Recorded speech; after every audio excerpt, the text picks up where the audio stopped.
Hello guys, আমি জাহিদুল ইসলাম আবারও নতুন একটা ভিডিও নিয়ে চলে আসলাম।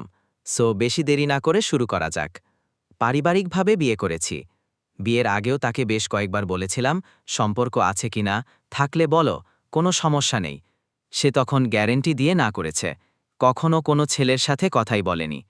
বিয়ের পর জানতে পারি তার দুটো ছেলের সাথে খুব ঘনিষ্ঠ রিলেশন ছিল। দুজনের সাথেই শারীরিক সম্পর্কও করেছে বেশ কয়েকবার করে। আর অন্য ছেলেদের সাথেও অন্যরকম মেসেজ পেয়েছি। তাদের সাথে কি করেছে বা না করেছে ঘাঁটতে যায়নি।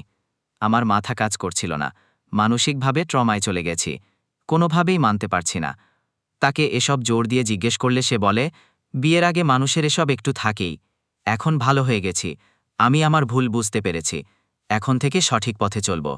আজকের পর আর কিছু শুনবে না, একটা সুযোগ দাও। বিয়ের আগে সে প্রচুর ধার্মিকতা দেখালেও এখন তার মধ্যে সেরকম কিছুই নাই। আমি মানসিকভাবে বিপর্যস্ত। এর মধ্যে সে আবার কয়েক মাসের অন্তঃসত্ত্বা। আমি মানসিকভাবে কোনোভাবেই মানতে পারছি না।